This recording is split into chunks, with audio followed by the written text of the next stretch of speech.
Great, another burden, my mother said, at a cookout with 35 guests. The afternoon I told my family I was pregnant. My father didn't even look up from his plate. He just nodded and added, "We wish you were never born, and now there'll be two of you." 35 people heard it. Aunts, uncles, cousins, the neighbor who brings pie every 4th of July. Nobody said a word. I smiled. I stood up, and I walked to the cooler to get a glass of water like nothing happened.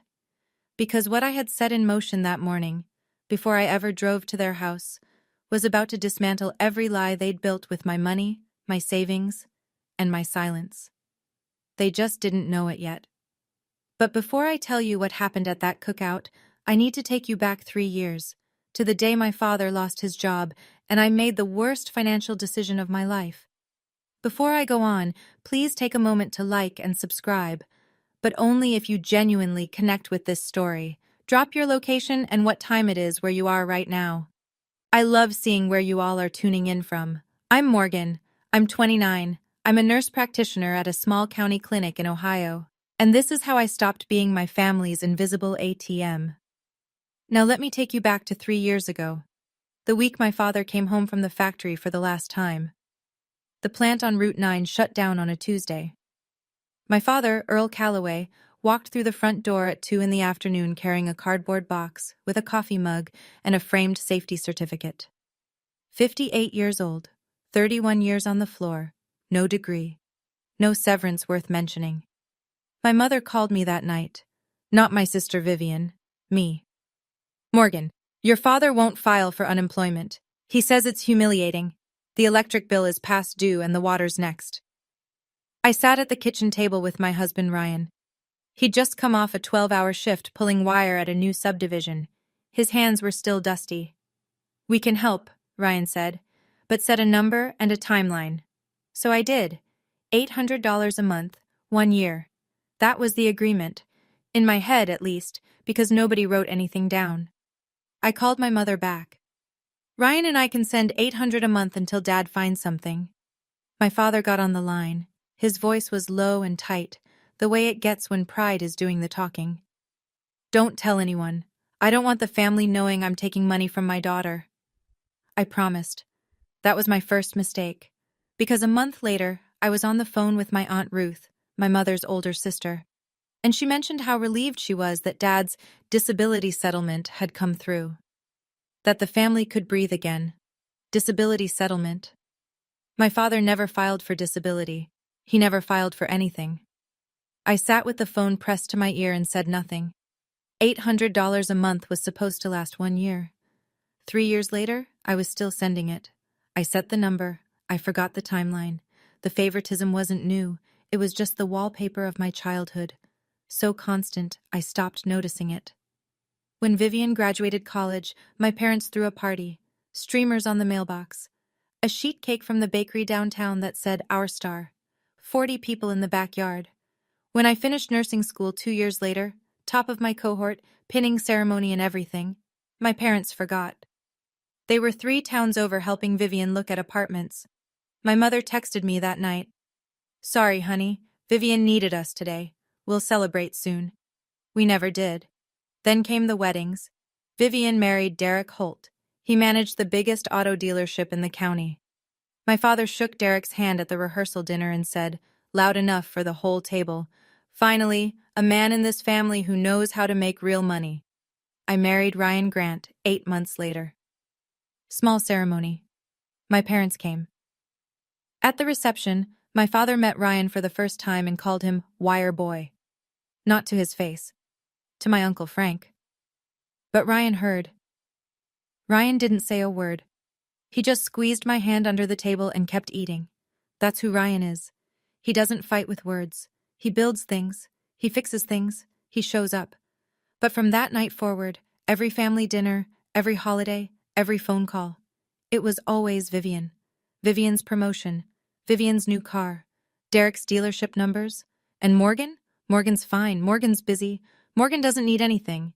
Except I was the one wiring $800 on the first of every month so the lights stayed on. Then my father asked me for something bigger, and I said yes, because that's what I did back then. I said yes, It started with the car. My father's truck died 6 months after the plant closed. He needed wheels to get to job interviews, or so he said. He went to the credit union, but his credit was wrecked. Morgan, I just need a cosigner. I'll make every payment. Ryan looked at me across the kitchen. He didn't say no, but his jaw tightened the way it does when he's holding something back. I signed anyway. That was chain number 2 around my neck. If my father missed a payment, my credit score would tank, and Ryan and I were saving to buy a house before starting a family. Then came the church roof. Our church on Elm Street had a leak that ran all winter. My mother sat at Sunday dinner, dabbing her eyes. The pastor says they need $5,000 or the whole sanctuary ceiling comes down. Nobody stepped up. It breaks my heart. I transferred $5,000 to the church account that Monday, under the name Calloway Family, because my mother asked me to. The following Sunday, Pastor Mike Brennan thanked the Calloway family from the pulpit. My mother stood. My father nodded along from the pew. I sat in the 3rd row and said nothing. And then there was the land. My grandmother, my mother's mother, owned a small parcel behind my parents' house, 4/10 of an acre on Maple Street. Before she passed 5 years ago, she told me and Aunt Ruth both, "This land is for Morgan. She'll need it." But Grandma never wrote a will, and after she died, the deed sat in legal limbo. My parents held the property. Every time I asked about transferring it, my mother had the same answer. "Not now, Morgan. You're being selfish." The letter came on a Wednesday. My friend Jess still lived at my old apartment, the one I had before Ryan and I got our place. A piece of mail showed up with my name on it, forwarded from the bank. Jess called me at the clinic between patients. "Morg, you got something from First National. Looks official." I picked it up after my shift, sat in my car in Jess's driveway and tore it open. Account closure notice. Savings account ending in 4471. Final balance, $0.00. I stared at it so long the streetlight came on. That account was opened when I was 6. My father set it up. A joint account, his name and mine. Every birthday check from Grandma went in there. Every dollar I earned bagging groceries in high school. Every bit of graduation money. By the time I turned 18, there was just over $14,000 in that account. I never touched it. I thought of it as a safety net, something solid underneath everything else. I called the bank the next morning. The customer service agent pulled up the records and confirmed it in a flat, professional tone. The account was closed 7 months ago. A withdrawal of $14,216 was made by the joint account holder. 7 months ago. I did the math twice. 7 months ago was exactly 1 month before Vivian and Derek closed on their new house. I sat in my car in the clinic parking lot, engine off, hands on the wheel. $14,000. 18 years of birthday cards and summer jobs. Gone in a single withdrawal I never authorized, and technically didn't need to, because my father's name was on the account. He didn't steal it, not legally, but he took it. I called my mother that evening. I kept my voice steady, the way I do with difficult patients at the clinic. Calm. Clinical. "Mom, my savings account. The one Dad opened when I was 6. Someone withdrew $14,000. A pause. 1 second. 2. "What account? That thing closed years ago, Morgan." "I have the letter. It closed 7 months ago. The full amount was withdrawn." Another pause. Then her voice shifted. Not defensive, offensive. "You're calling to interrogate your own parents? After everything we've done for you? Your father and I raised you, fed you, kept a roof over your head for 18 years.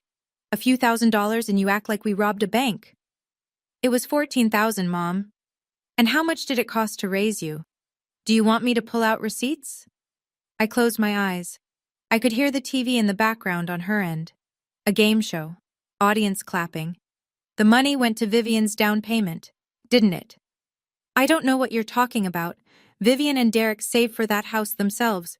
Your father and I helped from our own savings, which is none of your business." She hung up.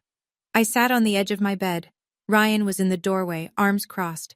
He'd heard every word. I hadn't put her on speaker. She was just that loud. "Morgan," he said. I looked up. "Enough." 2 words. That's all he said. And the way he said them, not angry, not pleading, just certain. Something in my chest cracked open. Because he was right. I wasn't choosing between my family and myself anymore. I was choosing for the baby I just found out I was carrying. 10 weeks along. I hadn't told anyone yet.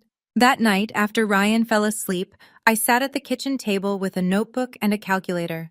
I wrote it down. All of it. $800 a month for 36 months. $28,800 total, wired to my parents' account on the first of every month while they told the family it was disability. $14,216 taken from my childhood savings. Rerouted to my sister's down payment while they told me the account was closed years ago. $5,000 donated to the church, under the Callaway name, while my mother took a bow in front of the congregation. Co-signed car loan, still active, still tethered to my credit like an anchor. Grandma's land, promised to me, held by them, used as a leash every time I asked, total surrendered, north of $48,000. And in return? My father wished I'd never been born, he just hadn't said it out loud yet. I didn't write revenge in that notebook. I wrote exit plan. Step 1. Call the credit union about removing my name from the car loan. The officer said it could be done. Either Dad refinanced a loan, or I paid off the remaining balance and closed it out. Remaining balance, $3,200. Step 2. Stop the automatic transfer. Cancel the $800. Step 3. Aunt Ruth. The one person in this family whose word no one questions. I hadn't talked to Aunt Ruth about any of this. Not the money, not the savings, not the church donation. She didn't know, but she was about to. And step 4. I didn't plan this one. My mother planned it for me. 3 days later, she texted the family group chat. Cookout Saturday at our place. Celebrating Vivian's new house. Then a separate text, just to me. Morgan, come early. Bring potato salad. Help me set up. Vivian's busy with the house. I read the text twice. Vivian gets the party. I get the potato salad and the setup crew. I typed back. I'll be there. I have some news to share with the family too. My mother's reply came fast. What news? I'd rather say it in person. A pause. Then, fine, but after Vivian's toast. Saturday is her day. Her day. It was always her day. I set the phone down and looked at Ryan across the living room. He was rewiring a light fixture he'd picked up at the salvage yard. Something for the nursery we couldn't afford to build yet. You sure you want to do this there? He asked without looking up. I want witnesses. He nodded once, went back to stripping wire. That week moved like cold honey. I worked my shifts at the clinic. I smiled at patients. I took blood pressure readings and reviewed lab results and acted like my whole life wasn't about to pivot. But at night, I prepared. I pulled up the email confirmation from when I'd transferred $5,000 to the church.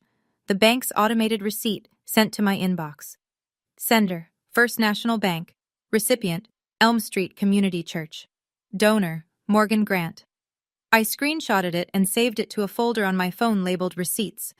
I printed the account closure letter, the one showing $14,000 withdrawn by joint account holder. I slid it into a plain white envelope and tucked it into my purse. And then I did something I hadn't done in years. I opened my laptop and searched for the church's public donor acknowledgement page. There it was. Callaway family, $5,000, roof restoration fund. My name wasn't anywhere on it. Not yet. Thursday afternoon, 2 days before the cookout, I stopped by my parents' house to drop off my father's blood pressure medication. I'm still his daughter. I still filled his prescriptions at the clinic pharmacy. Vivian's SUV was in the driveway. She was at the kitchen counter with my mother, flipping through a home decor catalog. Her ring caught the light every time she turned a page. She looked up when I walked in.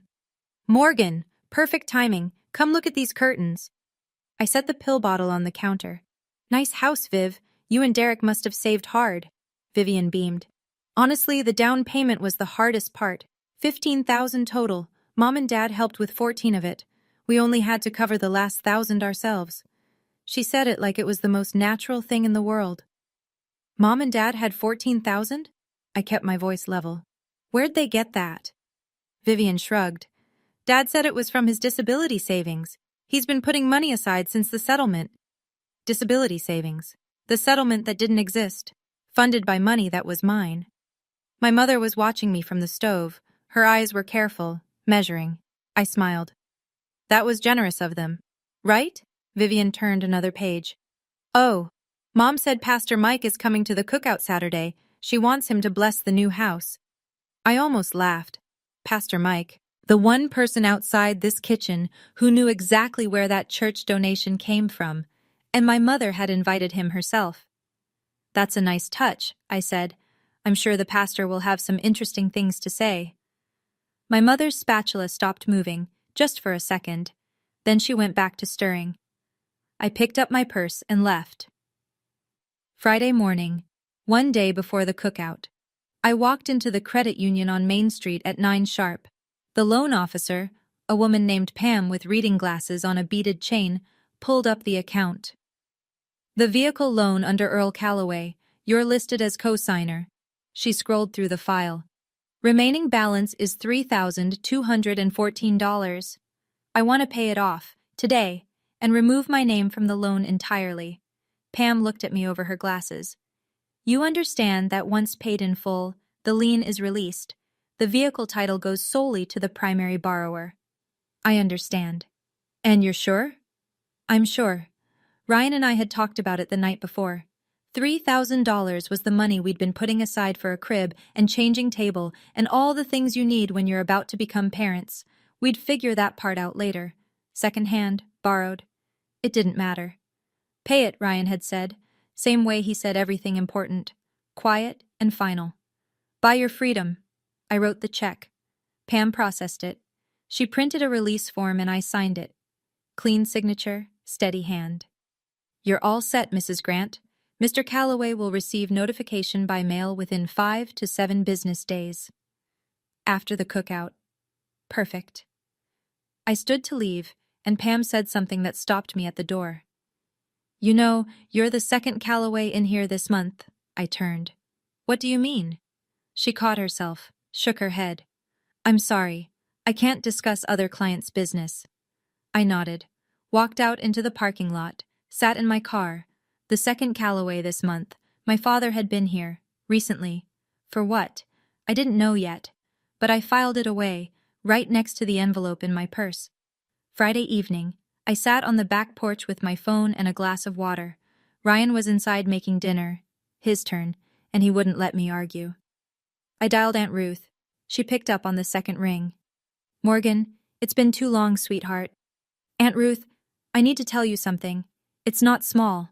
Silence on her end. Then, go ahead. I told her everything.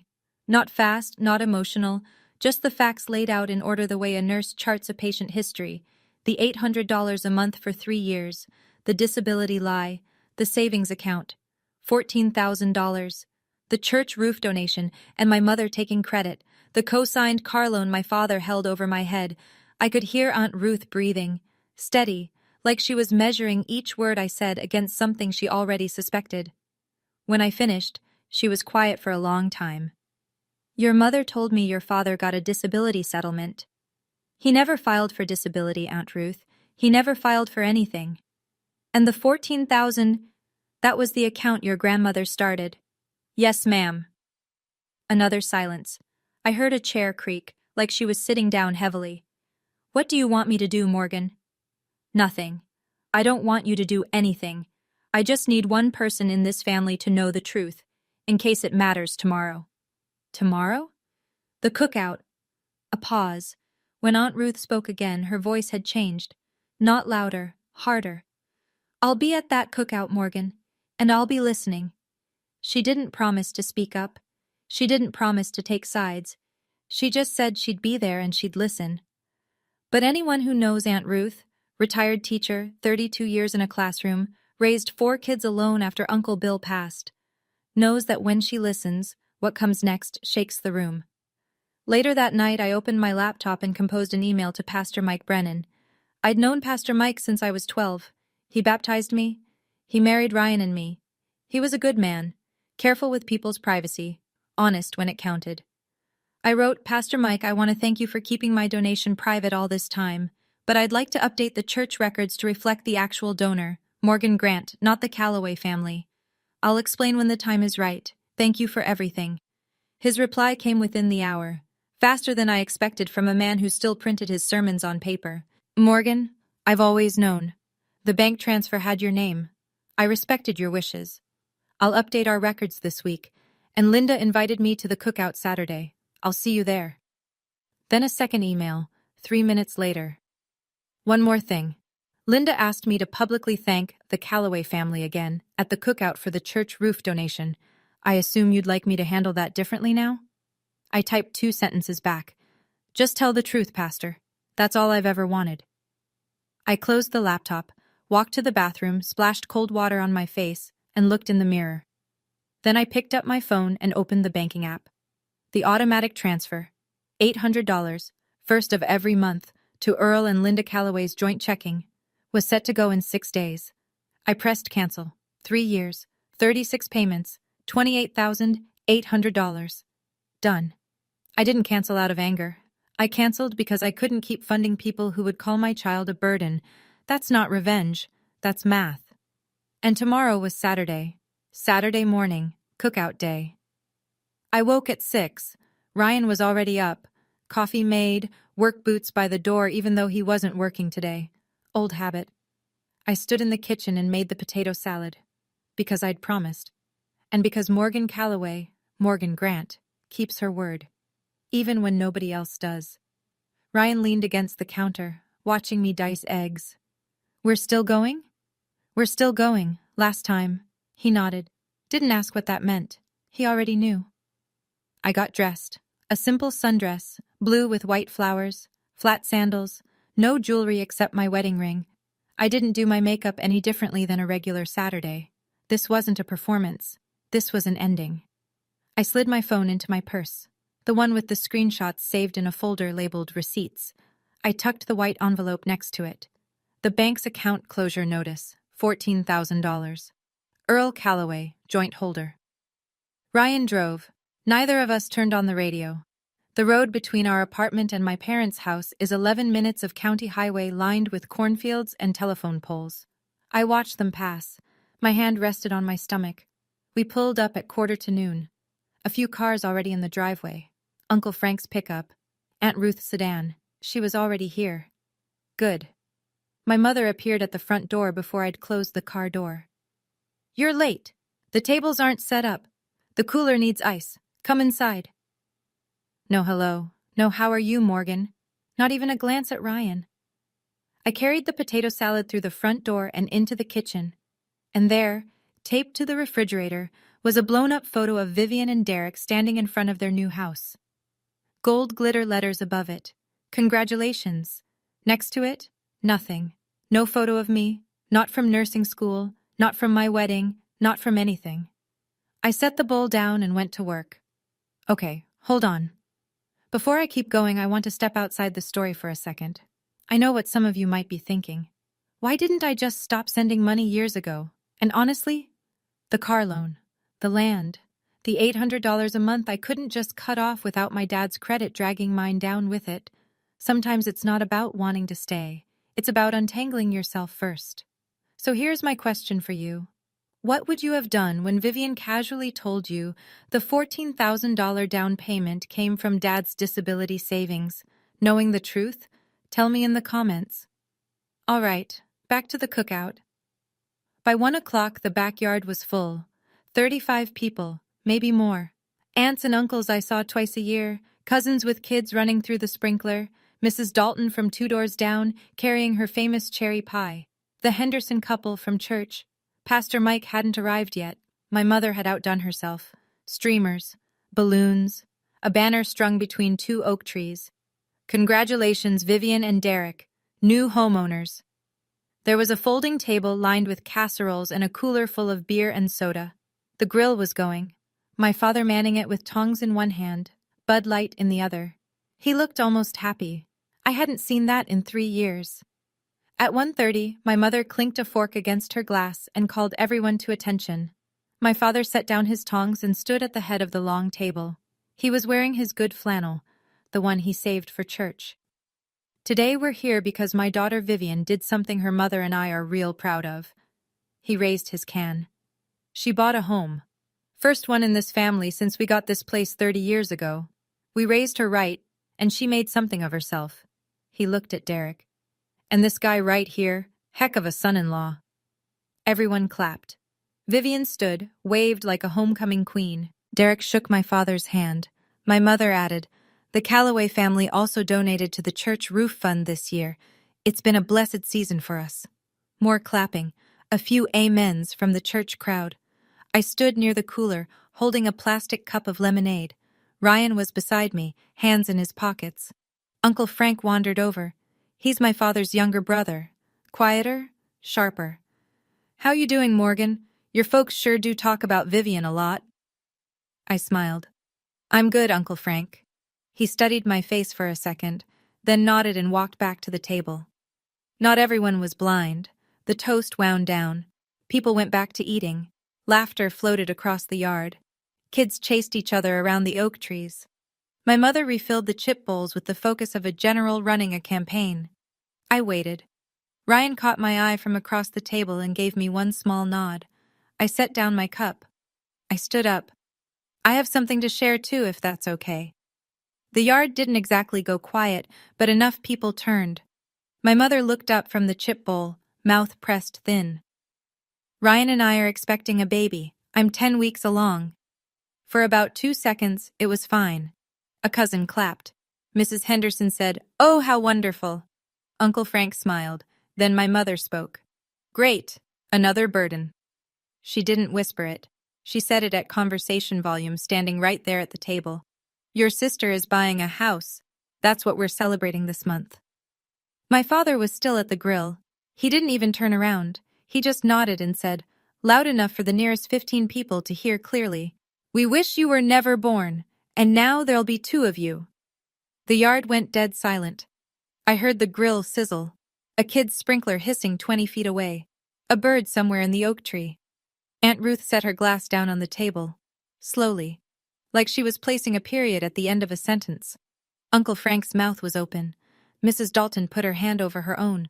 Ryan's knuckles were white on the back of his chair, but he didn't move. He was watching me. I smiled. I nodded. I walked to the cooler, took out a bottle of water, twisted the cap off, and took a long sip, because Pastor Mike's car had just pulled into the driveway. Aunt Ruth stood up. She didn't rush. She didn't raise her voice. She pushed her chair back, smoothed her blouse, and faced my parents the way she probably faced 30 years' worth of misbehaving 10th graders, with patience that made you more nervous than shouting ever could. "Earl, Linda." Her voice carried across the yard without effort. "I heard what you just said to your daughter, in front of 35 people. Before anyone sits down for seconds, I have a question." My father set his tongs on the grill's side shelf. "Ruth, this is between me and my family." "I am your family," she said. "So here's my question. The disability settlement Linda told me about last year. Earl, when exactly did you file for disability?" He didn't answer. His mouth opened, then closed. My mother stepped forward, voice pitching high. "Ruth, it's not related. We're having a party." "It is related." Aunt Ruth didn't blink. "Because if there's no disability settlement, then who's been paying your electric bill for 3 years? The silence that followed was a different kind than before. Before, it was shock. This was the sound of 35 people doing math in their heads. Vivian looked at my father, then at my mother. Her smile from the toast was gone. Derek stood very still beside Vivian, arms at his sides. Uncle Frank nodded slowly, like a man watching the last piece of a puzzle slide into place. Mrs. Dalton leaned to her husband and whispered something. He shook his head. Aunt Ruth sat down. She picked up her glass of sweet tea and took a sip. She was done, for now. She'd thrown one grenade and sat back down. That was her style. Plant the question, let the silence do the work. And walking through the side gate with a Bible under his arm was Pastor Mike Brennan. My mother's eyes went red on command. I'd seen it 100 times, at funerals, at church, at Thanksgiving when she wanted someone to clear the dishes. "Ruth, you don't understand." Her voice trembled, pitch perfect. "Earl lost his job. I've been holding this family together by myself. Nobody knows what I've been through." My father found his footing. "Kids owe their parents. That's how it works. We raised them. We fed them. We kept a roof." "Earl." Uncle Frank's voice cut across the yard like a saw blade. He was standing now, plate still in hand. I just heard you say you wish your daughter was never born. In front of everyone here. Don't you dare talk about what kids owe. My father's mouth snapped shut. Linda pivoted. She grabbed Vivian's arm. Vivian, tell your aunt, tell everyone. This is a beautiful day. We don't need to ruin it with drama. Vivian pulled her arm free. Gently, but she pulled it free. Mom, what's Aunt Ruth talking about? What disability settlement? It's nothing. It's a misunderstanding. Vivian stared at her. Is it? The neighbors were starting to shift. That particular small-town body language where people reach for their keys without being obvious about it. Mrs. Dalton's husband was already folding his lawn chair. Then Derek, Vivian's husband, did something I didn't expect. He walked away from the table, crossed the yard, and stopped in front of me. He leaned in close. His voice was low, just for me. Morgan. I didn't know about the $14,000. Vivian told me it was your parents' savings, from years of work. I looked at him. I know. I'm sorry. I nodded. That was enough. He walked back to Vivian. The crack in their side of the family had just started. And it wasn't me who made it. Pastor Mike walked into the yard carrying a foil-covered plate and that calm, Sunday sermon expression he always wore. He shook a few hands, smiled at the kids, made his way to my mother. Linda, thank you for the invitation. Beautiful spread. My mother latched onto him like a life raft. Pastor, come in, come in. We were hoping you could do a blessing for Vivian's new home. I'd be happy to. He set his plate on the table. But first, Linda, you mentioned wanting me to thank the family publicly for the church roof donation. I want to do that properly. My mother's posture lifted. She smoothed her hair, ready for her bow. Pastor Mike turned to the yard. 30-something people, half of them still processing what Aunt Ruth had just dropped. Folks, quick word. As many of you know, our church roof needed major repair last year. $5,000. One donor covered the entire cost. He paused. Then he looked directly at me. Morgan, thank you. Your generosity kept our sanctuary from leaking all winter. My mother's face didn't change right away. It was like watching a screen freeze. Everything still there, but nothing moving behind it. Then it hit her. Well, Morgan is my daughter, she said, laughing in that bright way she uses at church functions. So it's still the Calloway family, really. Mrs. Dalton spoke from her folding chair. Linda, last month at Quilting Circle, you said the donation was from you and Earl. That's what I meant. Morgan is part of... You stood up in church, Aunt Ruth said, not loud, not soft. You stood up and took the bow. You didn't mention Morgan's name once. My mother looked at me. I was standing by the cooler, water bottle in hand. I didn't say a word. I didn't need to. My father tried to regain ground. He stepped away from the grill, jaw set. One church donation. Fine. She wants credit, she can have it. But that doesn't change the fact that we raised her. 18 years. I set my water bottle down. You're right, Dad. You raised me for 18 years. My voice was even. No shake, no edge. And I've been paying you back for the last 3. He stared at me. $800 a month, I said, wired to your checking account on the 1st of every month, for 36 months. That's $28,800. The yard didn't make a sound. Even the kids had stopped running. There is no disability settlement, Aunt Ruth. I looked at her. That money was from me. My bank statements show every transfer, dated and documented. My mother's hand went to her throat. Morgan, what are you doing? Are you trying to destroy this family? I'm not destroying anything, Mom. I'm just done building it for you. Uncle Frank turned to my father. His voice was loud enough that the Hendersons at the far table heard every word. $30,000, Earl, and you told her you wish she was never born. Vivian grabbed Derek's arm. Dad, $800 a month? You told me that was disability money. My father didn't answer. He picked up his beer, stared at it, and set it back down. The grill popped behind him. Smoke curled into the afternoon air. Somewhere on the street, A lawnmower started up, the rest of the world carrying on like nothing was happening. But in that backyard, the Calloway family portrait my mother had been painting for 40 years was dissolving in real time. And I still had the envelope in my purse. I reached into my purse. No dramatic pause, no speech. I pulled out the white envelope and set it on the table in front of Vivian. One more thing. Vivian looked at the envelope like it might bite her.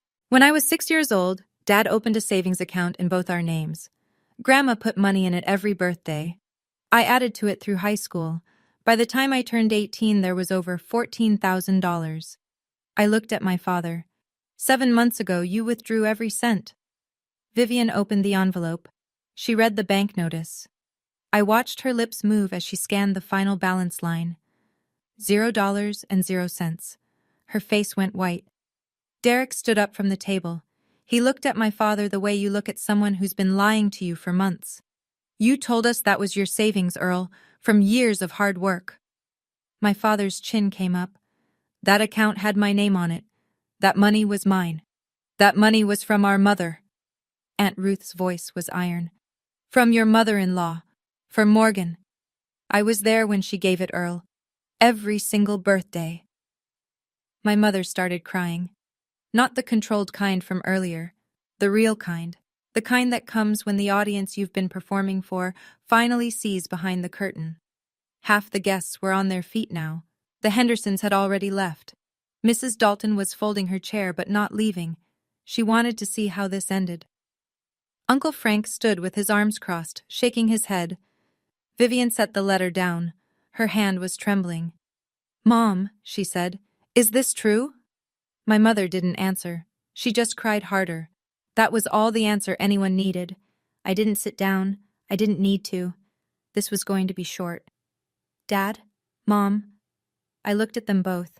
My voice was the same one I use when I tell a patient that the test results came back and we need to talk. Calm, clear, no room for bargaining. I canceled the $800 transfer last week. It's done. And I paid off the car loan yesterday. My name is off it. From next month, those payments are yours. My father's face went from red to pale in about 2 seconds. You can't just... I can, because it was my money and my name. My mother tried one more play, the big one. Morgan, if you walk away from this family now, don't ever come back. I let that sentence land. Let it sit there in front of 30 people like a grenade with the pin pulled. Then I said, you told me you wish I was never born, so I'm going to live like I don't exist to you. No $800, no co-signed loans, no potato salad. Somebody, I think it was Mrs. Dalton, let out a small sound, almost like a laugh she caught in her hand. Ryan stepped up beside me. He didn't say anything. He just put his hand on my back. Steady. Warm. I looked at the yard. The deflating balloons. The congratulations banner starting to sag on one end. Uncle Frank, Aunt Ruth, the cousins who'd been watching this whole thing unfold like a play none of them bought tickets for. I'm sorry this happened at a party, I said. Ryan and I are going to head home. We walked through the side gate. I didn't slam it. I didn't turn around. Ryan opened the car door for me. I sat down, buckled my seatbelt, and put my hands on my stomach. We drove home in silence. But it was a different silence than the drive there. This one was clean. Pause. I want to be real with you for a second. Walking away from that cookout was not some triumphant movie moment. My hands were shaking. I was 10 weeks pregnant and my father had just told 35 people he wished I'd never been born. But I kept thinking about my baby, and what kind of mother I'd be if I sat back down and ate potato salad after that. So tell me honestly, do you think I pulled the trigger on everything too hard, too fast? The money, the cosign, the church truth, all at once? Or should I have done it sooner? Let me know in the comments. Okay, here's what happened the week after. Monday morning, my father opened his mailbox and found the letter from the credit union. Loan paid in full. Cosigner removed. Vehicle title transferred to sole borrower, Earl Calloway. Which sounds fine, except now Earl was the only name on a loan history tied to a credit score that couldn't support a library card, let alone a truck payment. The credit union sent a follow-up notice. Based on his current financial profile, they recommended he secure a new cosigner or risk reclassification on future credit applications. Nobody in the family was lining up. Tuesday, my mother checked the bank account. No $800 deposit. She checked again Wednesday. Nothing. She called me. I let it ring. She called Ryan. He answered, because Ryan always answers, even when he doesn't want to. Linda, Morgan said what she needed to say Saturday. We're not available. He hung up. Not rude, just done. Thursday, my mother called Aunt Ruth. I know this because Aunt Ruth told me later. She gave me the conversation almost word for word. Ruth, Morgan is tearing this family apart. She humiliated us at the cookout. She's punishing us for nothing. Aunt Ruth's reply. Linda, you told your daughter you wished she was never born. In front of 35 people. Don't call me about betrayal. My mother hung up on her own sister. But the call I didn't expect came Thursday evening. Vivian. Her voice sounded different. Not the golden child lilt. Something thinner, more careful. Morgan, Derek says if the down payment came from your account, he wants to pay it back. He won't start our life in a house bought with stolen money. I leaned against the kitchen counter. Vivian, that's between you and Derek. It's between all of us. And I'm sorry. It was the first time she'd ever said that to me. Derek and I met at the diner on 5th Street the following Saturday. Neutral ground. Just the two of us in a corner booth, coffee between us. He looked tired. Not angry. Tired the way people look when they've spent a week realizing the foundation under their house was built on sand. I want you to hear me say this, he started. I didn't know. Vivian told me it was their savings. Years of setting aside money from your dad's settlement. I never questioned it. I believe you, Derek. Vivian and I will pay you back. $500 a month. It'll take time, but we'll cover the 14. You don't have to. Yeah, I do. He wrapped his hands around the coffee cup. I'm not going to raise my kids in a house paid for with money taken from their aunt. That's not who I want to be. I respected that, so I nodded. Then he told me something that changed the shape of the story. Vivian's not sleeping. She told me something 2 nights ago that she's been carrying for a while. He paused. Your mom told the extended family, the cousins, the aunts on the other side, that you'd been struggling with depression, that you were making things up, exaggerating. I set down my coffee. She told them this so that if you ever said anything about the money, nobody would believe you. I let that settle. My own mother had been building a wall around me, brick by brick, lie by lie, so that when the truth finally came out, I'd look like the crazy one. How long? I asked. Vivian says at least a year. A year. While I was writing checks and filling prescriptions and making potato salad, my mother was poisoning the well. The diner felt very quiet. Thank you for telling me, Derek. He nodded. We shook hands. No hug. Just two people trying to be decent in the middle of a mess. The call came the following Tuesday. Not from family. From Pam at the credit union, the same loan officer who'd processed my payoff. Mrs. Grant, I hope this isn't overstep, but after you came in last week, I flagged something in our system during a routine review. Her voice was careful, the way people sound when they're balancing procedure against conscience. Your father visited our branch 3 weeks ago to inquire about a home equity line of credit. He doesn't own a home outright, the mortgage is still not on the house, on a parcel of land, 4/10 of an acre on Maple Street. My grandmother's land. I gripped the phone tighter. He can't do that. The deed isn't in his name. You're correct, which is why the application didn't proceed. The property is still in probate, but I thought you should know the inquiry was made. I thanked her and hung up.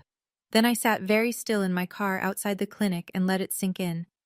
My father hadn't just taken my past, the savings account, the years of monthly checks, the church donation, the credit score leverage. He'd been trying to take my future too. Grandma's land, the only thing she'd ever meant to leave me, and he'd walked into the credit union to see if he could borrow against it. If I hadn't gone to that credit union to pay off the car loan, Pam would never have flagged Earl's inquiry. I would never have known. That evening, I called Aunt Ruth again. He tried to take the land, I said. A long breath, then, Call a lawyer, Morgan. I'll be your witness. Your grandmother wanted that land for you. I'll say it under oath if I have to. I called a real estate attorney the next morning. He wasn't just stealing my past, he was trying to mortgage my future. Small towns don't need newspapers. They have Mrs. Dalton. By the following Sunday, the story had moved through every circle in town. Quilting group, church coffee hour, the checkout line at Harrison's Market. Not because anyone was cruel about it, because 35 people saw what happened at that cookout, and 35 people have families of their own. My mother showed up at church the next week. She walked to her usual pew, third row, left side, the one she'd sat in for 20 years. It was occupied. 2 women from the choir had gotten there early. Nobody said, "You cannot sit here." They didn't have to. The message was in the silence. The thank you plaque in the church lobby had been updated. Where it once read, Calloway Family, $5,000, Roof Restoration Fund, it now said, Morgan Grant. My mother saw it. She took my father by the elbow and they left before the first hymn. At the post office, Mr. Henderson, who'd been at the cookout and left early, ran into my father. His version of small talk landed like a brick. "Heard your youngest was the one covering the bills, Earl. Everything all right at home?" My father said nothing, walked to his truck, drove away. At Harrison's Market, Linda stopped going to her usual Thursday shift as a volunteer shelf stalker. Too many familiar faces, too many careful silences. Nobody organized a boycott. Nobody wrote letters. This wasn't that kind of cruelty. It was the slow, steady withdrawal of respect, the one currency my mother valued above everything else. My father started spending more time in the garage, door closed. My mother stopped answering the phone on the first ring. Their world didn't collapse overnight, it just got smaller. One averted gaze at a time. 2 weeks after the cookout, Vivian texted me. "Can we talk? Just the 2 of us, no parents." We met at the park on Cedar Street, the one with the old swing set where we used to play when we were kids, before the favoritism calcified into something permanent. Vivian sat on a bench, no sunglasses to hide behind. No Derek. She looked smaller without the golden child glow. "You have every right to hate me," she said. "I don't hate you, Vivian." "Then what?" I thought about it. "I'm tired. There's a difference." She nodded. "I didn't know about the savings account. I swear I didn't. Derek told me what he found out and I didn't sleep for 3 days. She looked at her hands. "I keep thinking, 18 years you saved that money, and Dad just took it." He did. "I want to tell you something." Her voice dropped. "Mom told the cousins you were depressed, that you made things up, that you exaggerated. Derek told me. She did it so nobody would believe you if you ever spoke up." Vivian's chin trembled. "She planned it, Morgan. Our mother planned it." I let the silence sit. A kid ran past us chasing a dog. Normal life, 10 feet away. "We can rebuild, Vivian. You and me, but slowly, and not through them." She wiped her eyes. "Okay. 500 a month, Derek already told me. We'll pay back every cent."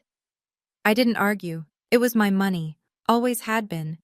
We sat there for a while, didn't hug, didn't cry together, just 2 sisters on a park bench, 33 and 29, looking at the swing set where things used to be simple.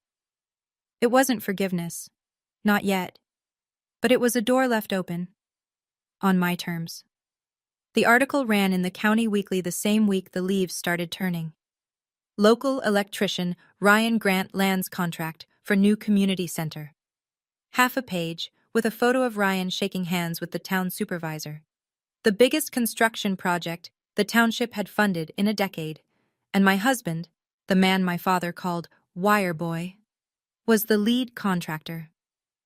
I bought 5 copies, not to gloat, because I wanted our child to see it someday.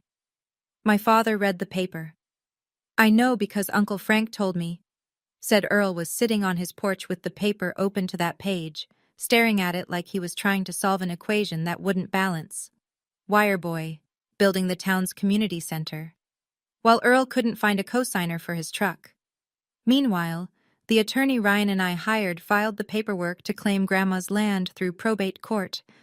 Aunt Ruth signed an affidavit, a written statement under oath that our grandmother intended the Maple Street parcel for me. The attorney said it could take 6 to 8 months, maybe longer, but it was moving. I went to my 12-week prenatal checkup.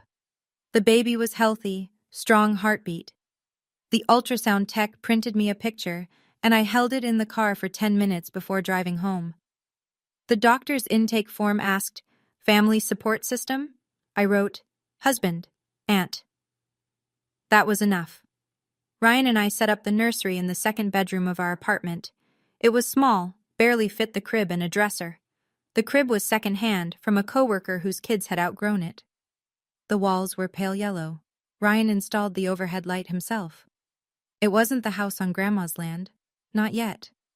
But it was ours. Every square inch, paid for with money nobody lied about. My baby would grow up in a small apartment, but it would be a home where nobody wishes they were never born. A month after the cookout, my mother sent a text. "Morgan, I know I said things I shouldn't have, but I'm still your mother. You can't just cut us off." I read it 3 times. Then I typed back, slowly, deliberately, the way I chart notes at the clinic. "Mom, I'm not cutting you off, I'm protecting my child.